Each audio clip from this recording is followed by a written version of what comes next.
Prime Minister Benjamin Netanyahu, it's a particular honor for me to welcome you back to Davos and to the World Economic Forum's annual meeting. The Davos community fondly remembers your visit as Prime Minister back in 1997, as well as your visit here in 2009, then as chairman of the Likud party. You are joining us here in Davos at a time of deep transformations in the Middle East, as well as a time of significant shifts in the global economy. In both areas, Israel is a key stakeholder if we are to realize positive outcomes. Building on the foundations you yourself put in place already as finance minister, Israel has been remarkably resilient during the global economic crisis and has clearly shown the value of fiscal and monetary prudence. What is also remarkable is the resilience and ever-growing pace of Israel's high-tech sector, an area I know you care particularly much about, which is a key contributor to your country's unique position in the global economy. At the same time, your country is dealing with important issues of income disparity and other socioeconomic reforms, which makes you also stand out among the OECD countries. Mr. Prime Minister, you are also joining us at a time of significant turbulence and change in the Middle East region, ranging from the humanitarian and geopolitical catastrophe of today's Syria to the deep uncertainties surrounding North Africa and the broader region. All these are events that will significantly shape our shared future. In this dynamic context, the potential for peace between Israelis and Palestinians is seen as a critical pillar of future stability.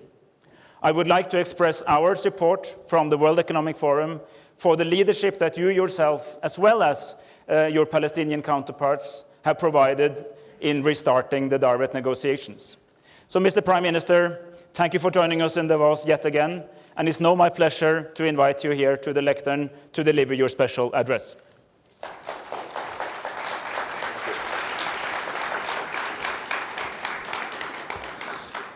Thank you very much. I'd like to acknowledge the presence of Israel's President Shimon Peres, who's been one of the architects of Davos and a regular participant. And he will be given a special award tomorrow, which he much deserves. And of course, I'd like to acknowledge the presence of my wife. She's here too. And my delegation. It's good to see all of you. Many of you have been to Israel or are already in Israel. I don't mean as tourists, but as investors. And if you're not, I hope that by the end of my talk you will be. Israel is often called the startup nation. I call it the innovation nation.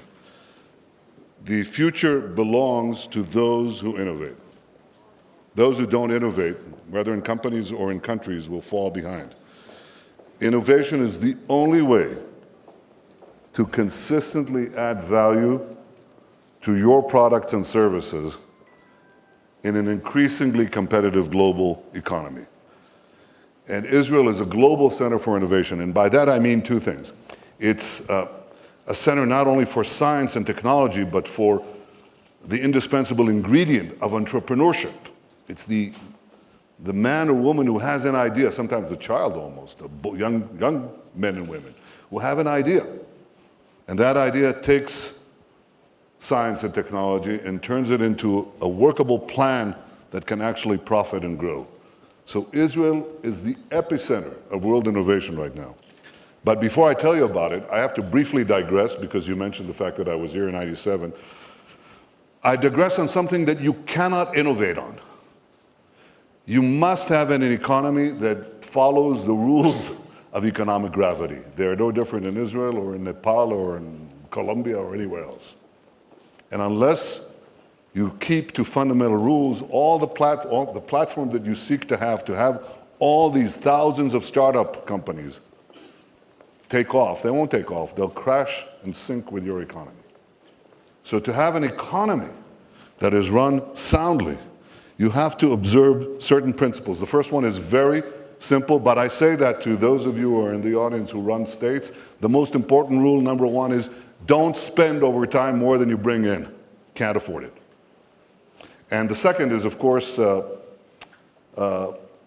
to maintain a sound macroeconomic policy. I say that because we have done it in Israel and we are doing it now. To do that is not easy. Short time after I was here in 2003, I became the finance minister. The economy was shrinking. Inflation was growing at 7% a year. Our unemployment was at 11%. One of our major banks was in danger of collapse. Would have taken our entire banking system with us, and you know what that does. We've already learned what that does. So when I took over as finance minister, I sought to give an explanation to the Israeli public of what it is that we have to do, and what we had to do then is what we have to do and are continuing to do now. I described my first day in the Israeli army, in the paratroops. The commander put us all in line, and he said, now you're going to take a special race. And he pointed to me, the first man on the line. He said, look to the man on your right and put him on your shoulders. I did. He was a pretty big guy, about my size.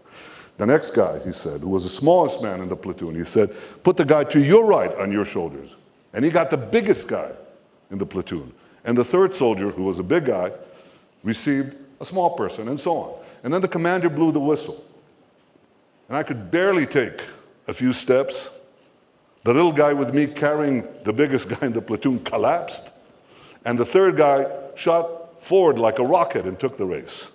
I said in the international economy, I said then, I say now, in the global economy, all national economies are pairs of a public sector sitting on the shoulders of the private sector who has to carry the race. In our case, 10 years ago in Israel, the guy at the top, the fat man became too fat. And we had to put him on a diet, hard to do. We had to cut government spending. We had to give a lot of oxygen to the thin man at the bottom, which meant cutting taxes, and we did. And then we had to remove all the barriers to the competition, a ditch, a fence, a wall, so that the thin man could run forward and compete. What we did then, we must do now, and if we don't do, and we just passed a bill in the government to fight cartels and monopolies. And I think that this is the most interesting, the most important condition. It's a prerequisite for innovation, requiring no innovation, but requiring a lot of political will and a lot of clarity. So conceptually, it's very easy to do. Politically, very difficult, but necessary. And since then, we've grown at roughly 4.6% a year in the decade that is followed. We brought down our debt to GDP ratio from over 100% to about 67% where it is now. We've brought down our inflation, and we've brought down our unemployment. It's now about 6%. So we have that macroeconomic platform, and any of you thinking of coming to Israel, you're coming to a well-managed country. We have our problems, as does everyone, but we manage this. Now innovation. It's not enough to have sound macroeconomic policy. You know, nobody ever got rich by balancing their checkbooks. You just avoid bankruptcy. But it doesn't make you prosperous. What I've just described doesn't make you rich. But Israel is becoming prosperous because of something else. And that is the ability to add that value through innovation. And the question is, why is it? What is it that we have, aside from good macroeconomic policies, aside from market reforms, what is it that makes Israel this nexus of high technology? Because we have, as I said, thousands of startup companies. And people have tried to crack the code of Israel. We have endless delegations coming to us from many countries, and they're trying to figure out, can we do what you do? We don't mind. We try to share with everyone, as I'm trying to do here. But I want to tell you why I think it would be very useful for you and us to make partnerships. There is something special that we have in Israel. Everybody has their own specialization. Everybody has their own advantages. Here's our advantage. The concentration of exceptionally gifted, high-tech startup companies in Israel, I believe, is a function of 5 things. First, a curse that has been turned into a blessing, our defense needs. We have had to have a very robust defense. So we take the best and the brightest of our young people in the military, and we put them in our various operations, and 3 years later they come out. This is a perpetual machine that produces knowledge workers and knowledge entrepreneurs who are very, very gifted. This is reason number one, and I think that this produces a human resource that is unique. The second is research. We have excellent research institutions and universities. You know some of them, of course, the Technion, the Weizmann Institute, and our other exceptional universities. They produce an inordinate share of Nobel Prize winners for Israel, and I think that tells you a lot of what it is. We also spend 5% of our GDP on R&D. I think it's a little less than 5%, but it's still the highest number of any country. Third, I think there's a special culture. The Jewish people have always treasured education and knowledge. In ancient times, we were effectively the only literate people that I know of, because every father had to teach his son, not his daughter, but his son, how to read the Bible. And that brought us through the Middle Ages and into modern times with literary capacity. That was unusual. When the walls of the ghetto broke down with the French Revolution, that discipline burst out into many, many areas, into physics and mathematics, into chemistry and so on. There was a culture there. So from the Talmud to Einstein, the Jewish people were always asking questions. Truth was never finite. It never ended. There was an iterative process from Jewish communities around the world trying to find out what is the right thing, what is the true thing. And that questioning mind, I think, is something that is in our culture, and I think adds very much to our capacities. Fourth, size. We're very small. I mean, really small, like the size of New Jersey or Wales. And so everything is close by, and everyone is close to everyone else. Everybody competes with each other and collaborates with each other. There's an ongoing, vibrant cross-fertilization. So technology that is used for missiles can be put in a camera, in a pill, that goes into your digestive system to find out how healthy you are and where you're not healthy. The technology that is used to track data flows is used to track water flows and so on. And the fifth reason, I think, is because we have no choice. I don't think any people in the world has been given the situation of the Jewish people, and to survive, we had to innovate. We didn't have abundant natural resources. We were outnumbered. We were facing constant threats. So our neighbors even imposed on us an economic boycott. Some world powers imposed upon us a weapons boycott. We had to innovate to survive. And the birth of modern Israel, remember, was an innovation. The birth of the Hebrew language was an innovation. The rebirth, I should say. The rebirth of agriculture in our land, something we hadn't done for 2,000 years, was an innovation. It changed our capacities in a very, very short time, and we became a key player in the world community. This penchant of these 5 factors that converge together has created a unique situation where Israel is this innovation nation. And we produce more conceptual products per capita than any other country on earth. I think most of you, possibly all of you, know this. So the question is, what can Israel give you? I think, in a nutshell, we can be your science and technology incubator. And I think for all of you, for any business and for any country, the ability to create, to have R&D centers or R&D investments or product development investments that allow you to seize the future, to be constantly on the cutting edge, is a competitive requirement for all of us. I think that low-tech is disappearing. High-tech seeps into every crack, into every corner, changing the face of our world.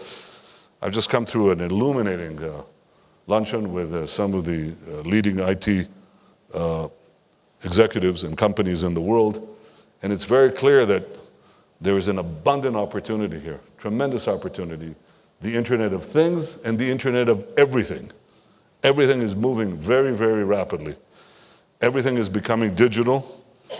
And Israel is active in just about every field. Just about every field. I can't say every field, but in just about every field that I heard discussed in Davos and that I hear that you are discussing, Israel is there. I recently met the head of an international company that has R&D operations around the world. His company presented a problem to all their offices. He said to me that only in Israel was he told that he wasn't asking the right question. And I think that he should be doing it in a different way. By the way, I get that every 5 minutes as Prime Minister. But these are very valuable insights. These are out-of-the-box insights that make the difference. They give you the competitive edge. So I think that for countries and companies alike, the ability to come and partake in this Israeli incubator in your specific field is something that will enhance your competitive advantage. I have no doubt about that, and many of you, as I said, are doing it. And as I learned from talking to you yesterday and today, you're thinking of expanding it and competing for those minds and those talents. But there are two areas that I want to draw your attention to in the vast scheme of things that is changing. And it's changing beyond belief everywhere. In health and science and technology, we're digitizing Israel. We're doing a digital Israel, running fast fiber throughout the country. And we can see the possibilities are endless, both in healthcare and in delivering classes and delivering quality of life that is unheard of, in closing social gaps between those who have and have not. Everybody must have. Everybody must have the ability to be there, and we're talking about, for example, the Arab youth of Israel or the Orthodox. Getting them into this new world, I think, is important. It closes the gaps, and it could happen as well in our region as a whole. But there are two areas that are specifically addressed in Israel that I draw your attention to. The first is sustainability, sustainable development. And Israel leads in questions of water, food, renewable energy, many others. I'll give an example on water. We need water. And there's not enough water in the world, or it's not distributed in the right way. And sometimes, even if it's there, it's not clean. So our population has increased tenfold, and our rainfall is half of what it was when Israel was founded. But we don't have a water problem. Why? Because we lead the world in reusing water. We're the #1 recycler of water, a little less than 80%. The next country is 25%. Whose cows produce the most milk? Don't guess. It's Israel. It's a computerized cow. Every moo is computerized. And we increase the productivity, and this is something that can be available to populations across the world. We do make it available. In food, in dairy products, in water, in energy.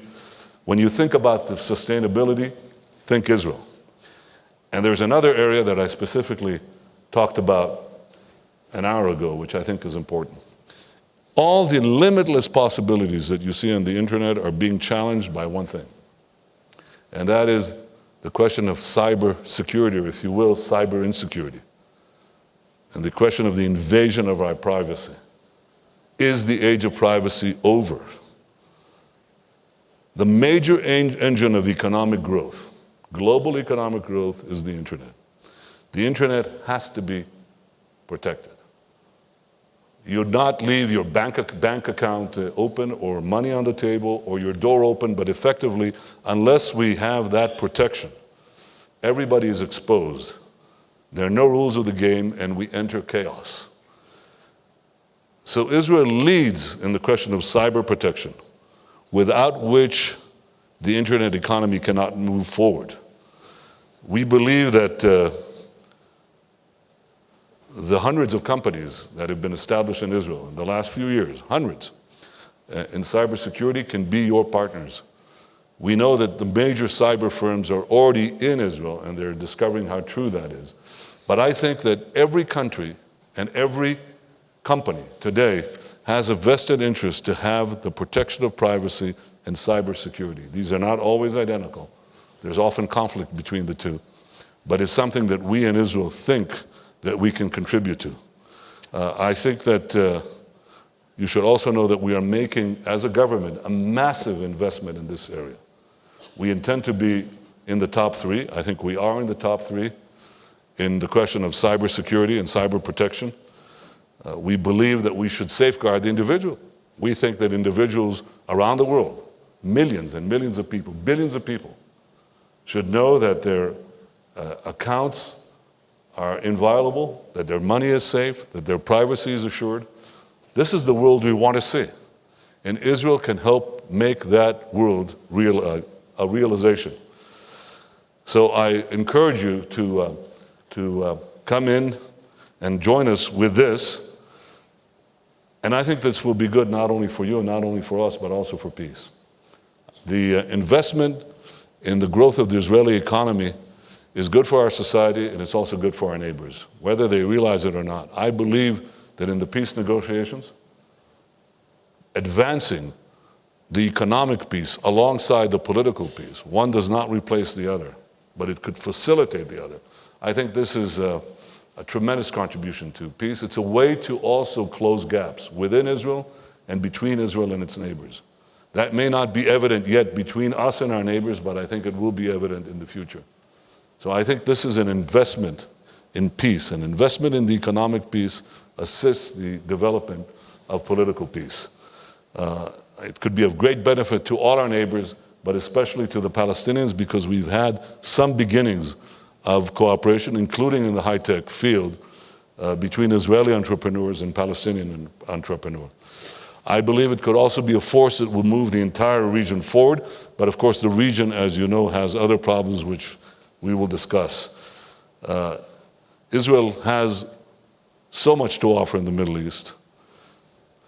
To correct a great misperception, Israel is not what's wrong in the Middle East. Israel is what's right in the Middle East. And I think our relationship with our neighbors doesn't have to be a zero-sum game. There could be great gain for all. So my message to you is very simple. The future belongs to those who innovate. Israel is a great center of innovation. This is an invitation to the innovation nation. Israel is open for business. It's open for your business. Please come and join us. Thank you.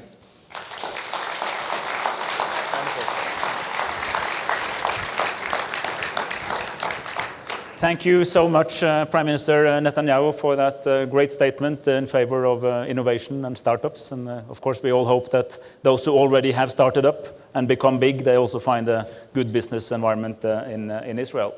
And I was fascinated by the computerized cow, which is both modern and kosher, I guess, at the same time.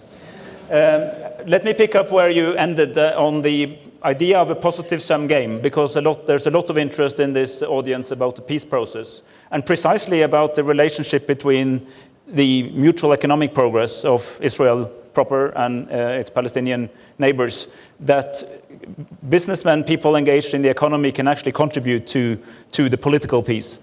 And you should know, Mr. Prime Minister, a number of people here, both Israeli and Palestinian businessmen, who are working in the margins of Davos on that particular issue, trying to help you and the Palestinian leadership in the process that you're in now. But let me ask you an important but probably difficult question, and I do so being the former Foreign Minister of Norway and hence the chair of the Donors Committee for Palestine. We very much sense that after more than 20 years of Oslo, with Oslo, of course, in 1993 declaring a prospect of a two-state solution, the good news is you are again talking. But the potentially bad news is that this may be the last chance. This may be the opportunity to actually achieve that. And your statements clearly demonstrate that there is a dedication to work in that direction, but do you think it's going fast enough? Because my fear is that we will actually not get there and people will start thinking about something else, which is not a two-state solution, but potentially a one-state solution for Jews and Arabs, and that's probably the biggest challenge to the identity of the Jewish state. I think we can get there. I think it's hard. I think it's like riding a bicycle. You have to keep moving until you reach your goal. In the Middle East to make peace, well, in the world to make peace, you say you need two to tango. In the Middle East, you need at least three. I'm going to meet Secretary Kerry tomorrow and see how we can advance this task and this mission. I think the most important thing to understand is that there are two foundations for peace, as far as I can see it. One is mutual recognition of the nation state of the Jewish people and a nation state for the Palestinian people. I think that's important because ultimately that puts things in a clear and coherent solution. You have your state, we have our state. Palestinians can go there if they wish. Jews can go here if they wish. The Jewish people have not had a state, as you know, for thousands of years with tragic consequences. So that's one element of it. The second foundation, because of the nature of the Middle East as you described it, fluctuating, convulsing, you need, I believe, very strong security arrangements on the ground. And the coupling of mutual recognition and sound security arrangements, I think will give us what we need to move this forward. It won't be a perfect peace, it never is, but it's something that I think is important for us, and I think is also important for our Palestinian neighbors. Time, perhaps a very short time, will tell if we're successful. I'm ready for peace. I'm ready for a real, secure, genuine peace, and I hope that President Abbas is ready too, because if he is, I'm sure that our American friends will only help. So Secretary Kerry is kind of the tango instructor in this. So three to tango. You need three to tango. That's a minimal number. I'm trying to research how that looks, but you're of course right. It's a tangled tango, but that's what it is, and that's we basically try to untangle it and get it going, and I think it's important to get it going. Do you think Europe has a role in this? Actually, Europe can have a positive role, it can have a negative role. The positive role is that Europe could contribute in many, many areas, in the areas of, we talked about some of the things that we talked about here, water, refugees, economic development, obviously, and many, many other things. But Europe can also have a negative effect. If Europe is seen to be one-sided and pressing, I'm talking about Israel. If Europe is seen to be unfairly pressing on Israel, then it hardens the Palestinian position, and coincidentally, it hardens the Israeli position because people respond to that way to these kinds of undue pressures. So I think if Europe maintains its fairness and its balance, then yes, I think it can contribute a great deal. It struck me when I visited Jerusalem and Ramallah that while you have your differences and your disagreement in the negotiations, when you talk about the broader region, there is a surprising alignment of perspective. That the view on what's going on in Syria, what has been going on in Egypt, the perspective on Hamas, as seen from the leadership in Ramallah, is actually very similar to what we hear in Jerusalem. And it also strikes me that if you look at the entire region, it's basically all in deep trouble. But there is a small stretch of land, which is Israel proper, the West Bank, and allow Jordan, which is basically the most stable part of this whole region. Isn't this really the moment to reap that opportunity to make sure that it stays this way? I think there's a shift. There's a tremendous change in the Middle East. The way that I see it, with my own eyes, being in touch with various governments, you see a shift because Central Arab governments right now in the Middle East are, sure, they want to see a solution to the Palestinian problem. They do, as we do. But their primary preoccupation is with two threats. One, the arming of Iran with nuclear weapons. Many of them are just as concerned about it as we are. And second, they're concerned with the spread of the Muslim Brotherhood. We share those twin concerns.